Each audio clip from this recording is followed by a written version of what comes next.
It's Danny Flexen here for SecondsOut. Delighted to be joined by the English lightweight champion, Myron "Skills" Mills. How are you doing today? Yeah, I'm good, thank you. I'm good. Defending your title this Friday on a Fightzone TV show against Lucas Ballingall. Just a few days away now from the fight and obviously even closer to the weigh-in. So how are you feeling? How much of a challenge is it making weight for you? Yeah, no, making weight's not an issue for me. I could make the weight today. It's not, you get me. I'm basically there already, to be honest with you. So yeah, I it's guess just that about explains why you seem quite happy, considering it's fight week. Good to see. Yeah. How keen are you about getting back out? Because you missed obviously the whole of 2020 with the pandemic, as a lot of smaller hall fighters did. You must be quite keen now to get back in action. Yeah, man, I'm really looking forward to it, to be honest with you. I can't wait, man. You got Lucas Ballingall, who, like you, has only one defeat on his record, but he lost his unbeaten record more recently, just last year. So he has been active, but he lost that out in Belarus. Did you get a chance to see that fight? I watched the first round and I watched one of the middle rounds. This is more recently though, but I'm not like proper sat and watched through the whole fight. You know what I mean? But, obviously my trainer watches it, so yeah. So what do you make of him as a fighter from what you have seen, and how do you think his skill set matches up with yours? From what I've seen, he seems like he likes to box on the back foot, quite slick. He looks like he could potentially be quite awkward. But apart from that, you can see he can box. He's a good boxer, but yeah. I spoke to Clifton yesterday, and he said you're a really good boxer yourself and really slick in your own right. But for this fight, you're going to need to be, pretty much on his chest and not letting him have any room to breathe or to work. How do you feel about that kind of change from what you might naturally be doing? Yeah, well, we've been working on it in the gym, so and I've been picking it up quite naturally, and it's been working well for me as well, to be fair. So we'll see come fight night. Stuff. And that only defeat on your record was quite a close one to Gavin Gwynn in a British title eliminator. He's since gone on to give a really good account of himself, not just at British level, but winning the Commonwealth title in his last fight against Sean McComb. Does that, as a boxer, when you've lost to someone, if they go on and do bigger things, does that make up for it in any way? I don't think there's no making up for it really in my stance. Like, to be fair with you, I'd like that fight again. You get me, in the future. So that's the only way that will make up for it.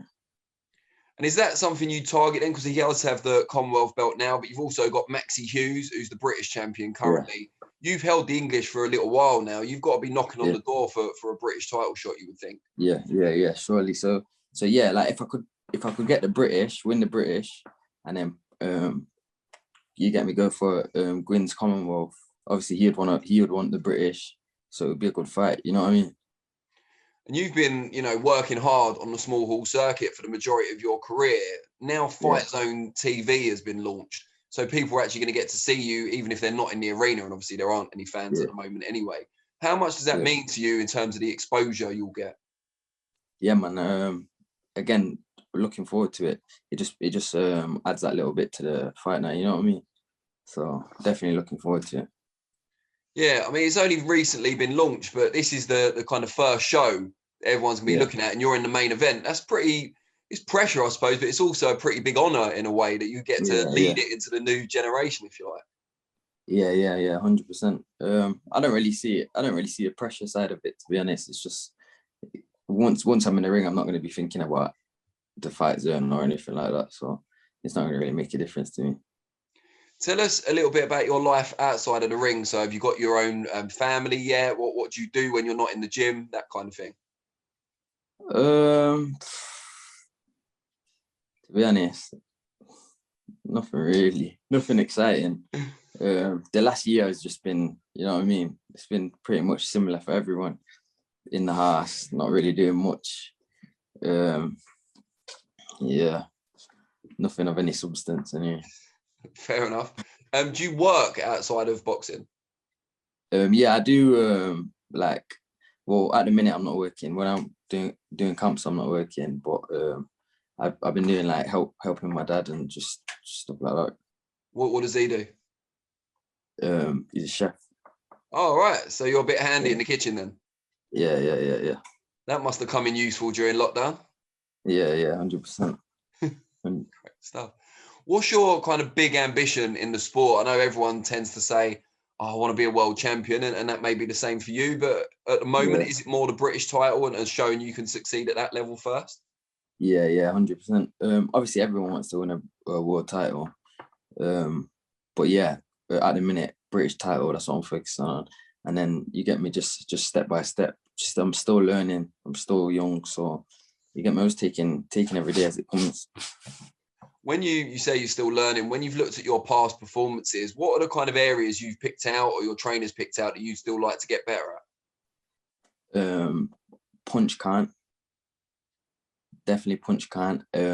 Pressure.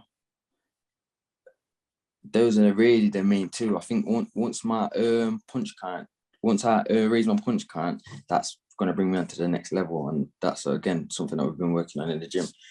And obviously, I've having the time off that I've had and all of that, and then coming back, it's weird, but I've improved massively, and you get me. Everyone can see that I've improved massively. So maybe it's obviously with age, I've matured a lot in the last year. I've gone through things outside the gym that's probably, you get me, helped mature me inside the gym. So yeah, I'm just waiting to put it on show. Without meaning to be like massively nosy after what you've just said, what can you tell us about any of that stuff that's happened to you outside the ring that's helped develop you, if you like?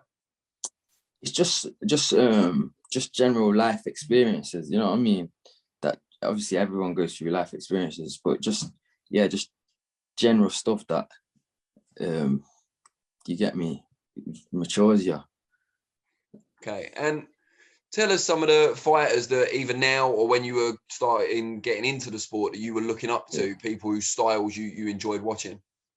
Yeah, when I first started boxing, I used to just watch Roy Jones Jr. constantly. Like I used to watch his highlights like every day, and Floyd Mayweather. They were always the main two, Sugar Ray Leonard, and stuff like that. I think current boxers that I'm watching a lot of, I find myself watching like Gervonta Davis. Yeah, he's probably my favorite fighter at the minute. Canelo's. Yeah. Get me. I've all the top boys. There's a lot of good fighters at the minute, so it's never hard to find someone to watch. And all kind of thinking fighters as well, slick, like intelligent fighters. That seems to be. Yeah. Do you kind of pattern yourself in the same mold? Yeah, 100%.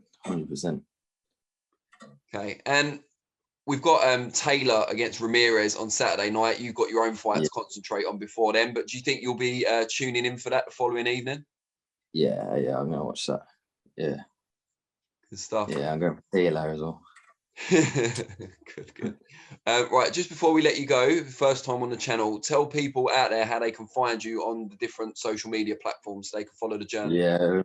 Yeah, Twitter, Instagram, both Millsy Boxer, just Millsy with a Y and then Boxer. And that's Millsy with an S, not with a Z, right? That's the one, yeah. All right. Brilliant. Well, really appreciate your time. Only a few days away, as we said, so very best of luck with the English title fight on Friday. And hopefully we'll catch up again afterwards. Nice one, man. Appreciate it. All right.